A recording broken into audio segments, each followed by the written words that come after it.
And then look, in the backfield, the guys signed Craig Ironhead Heyward.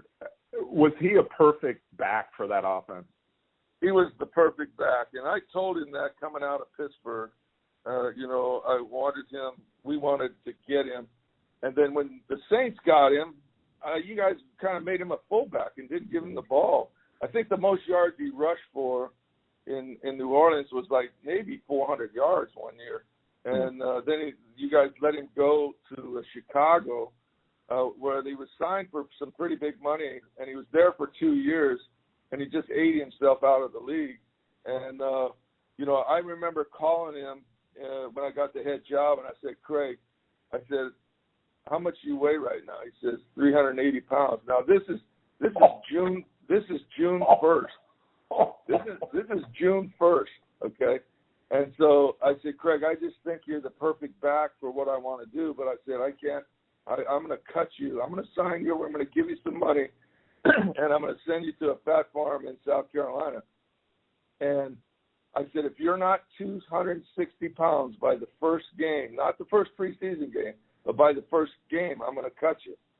And so I'll be damned if the first game, I put him on the scale on Friday before the game, he was 258. And the rest, he just played, and that's the first time he ever was given the ball, really. And he made his first Pro Bowl and only Pro Bowl in 1993, I think it was, where he rushed for 1,300-something yards. But he was the perfect blocker and the toughest guy I've had ever played the game. And, in fact, to me, people ask me who's the greatest. I will put him as the best football player that ever played for me. How about that? He was something, and like you said, wasted with the Saints as a fullback, even though, man, he was an incredible lead blocker, and I remember some of those blocks on film. But his talent, oh, man, he could do anything. Yeah, I thought so, too. And I just thought you guys used him wrong. But he probably at that time, too, was getting too big, and nobody down there thought he could run the ball at that weight. Got to ask about Roman Fortin.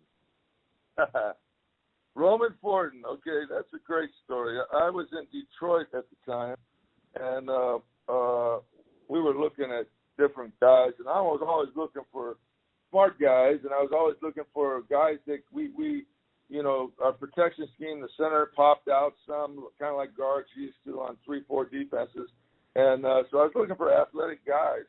Well, when I saw Roman, I want to say he weighed about 238 or 240 pounds playing at San Diego State, but he could move. He played against Oregon State, some of the Pac-12 teams, and he was blocking, the nose and at that weight and stuff. And so we signed him. I don't even think we drafted him. I think I talked him into signing him as a free agent. And then for 2 years up in Detroit, he got curious on the weights. And by the time I went to Atlanta after leaving Detroit, free agency was just starting, and I signed Roman to a free agent contract, and he was just what I thought he was. He came in, he was a quarterback at center, making line calls. You see some of the stuff. We were kind of ahead of the game. Roman will even tell you about giving the center the ability to make the calls off of seeing what the coverage was.